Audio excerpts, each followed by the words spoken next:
This is the all-new McLaren 720S, and if I look excited, it's because I am. Some key statistics. It's got 710 brake horsepower and will do 212 miles an hour. That is quite a lot of performance.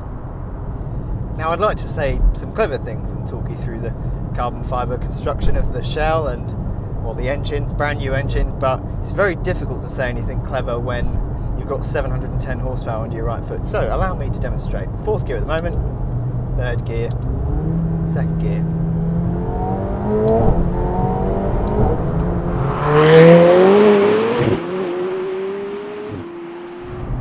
It's quite fast. This is the first time McLaren has actually had to replace one of its models. This is effectively the replacement for the 650S, and that all started with the 12C, then the 650S, and the 675 LT. Now all of those cars had a variation of a theme in terms of engines. So they all had 3.8 litre twin turbo V8 engines. This is slightly different. This has an all new 4 litre twin turbo V8 engine. So produces 710 brake horsepower and 568 foot-pounds of torque. Nothing really prepares you for that amount of power. This is the most powerful car I've ever driven, and it's just strange because when I was growing up, the Ferrari Enzo, that was one of the supercar, hypercar kings, whatever you want to call it, because it had 650 brake horsepower from a V12 engine. But now this is a full production car, just a normal production model, and it's got 710 brake horsepower. It is a ludicrous amount of power.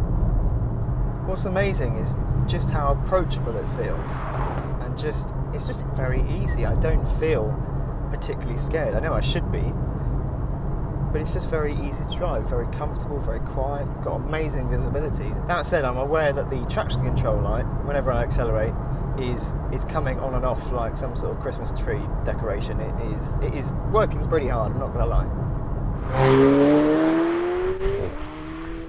0 to 60 takes 2.8 seconds, 0 to 124 miles an hour takes 7.8 seconds, and the top speed is 212 miles an hour.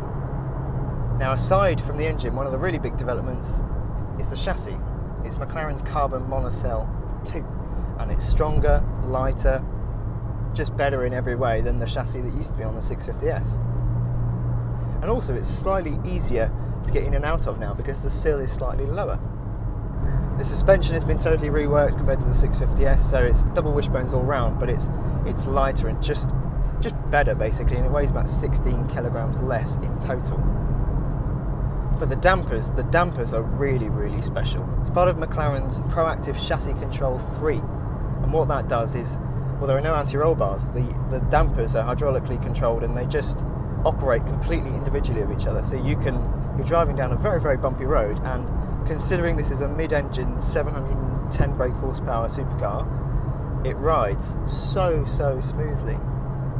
What it also does is it means the tyres are in constant contact with the road. I know that sounds stupid, but it can just force the tyres into the road at times when, if you had traditional anti-roll bars and traditional dampers, the tyres would be just that little bit further off the ground.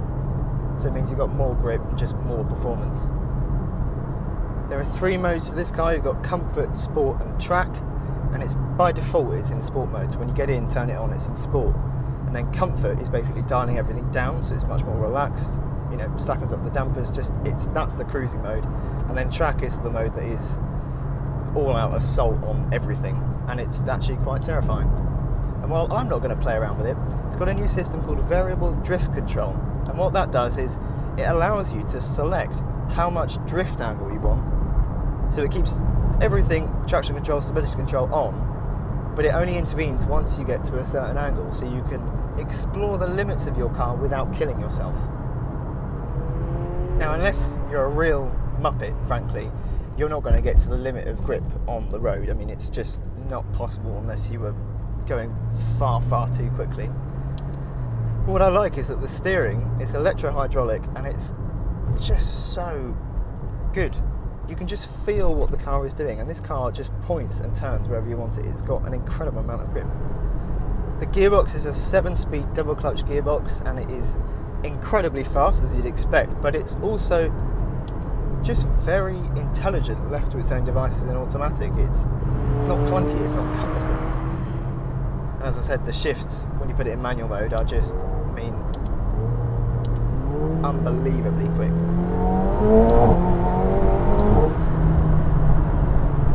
See what I mean? Very, very quick. As for the brakes, they are carbon ceramic discs as standard. You've got 390mm discs up front and 380mm discs at the back. And the braking performance on offer is just mind-boggling. This car will do 124 miles an hour to 0 in 4.6 seconds and 117 metres. And for reference, the McLaren P1 would do that same stop, 124 miles an hour to 0 in 4.5 seconds and 160 metres. So there's 1 metre difference, a 1/10 of a second difference to a P1, which by the way is now somewhere north of £2 million, and yet this is a much more reasonable £210,000. As for the way it looks, do you know what? I quite like it. Quite often when I see a new car and it's radically different from its predecessor, I don't like it, and I really, really like the 12C particularly, and also the 650S. But this, I do really, really like it. It's crafted by aerodynamics, and you can see that really by all the scoops and vents all over the place. But what I like is climb inside. I mean, it's obviously very, very high quality. You've got carbon everywhere, and it's just, I mean, it's gorgeous really, and these seats are fantastic. But there's so much visibility. I can see everything, everywhere. You've got glass above me. I've got, I mean, obviously glass on the windows and the windscreen. But in terms of C-pillar, I can actually see behind me. I'm not obstructed by an engine or engine cover or anything like that. You've got wonderful visibility. The only thing in here that I think is perhaps a little bit of a gimmick is the driver display in front of me.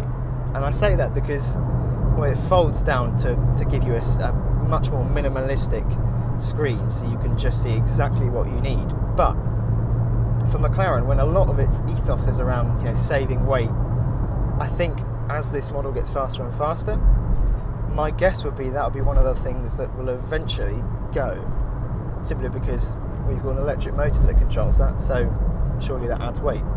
But as something to get excited about and as something to add to the experience, I mean, it is really, really cool.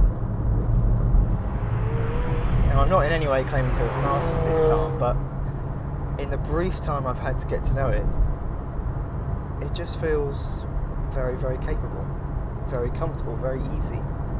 And yet, at the flick of a few buttons, you've got something that delivers performance that 10 years ago would have just been unheard of. And if you did want some sort of performance anywhere near this kind of level, you would have paid the thick end of £1 million. Now, if you'll excuse me, I have a little bit of driving to do.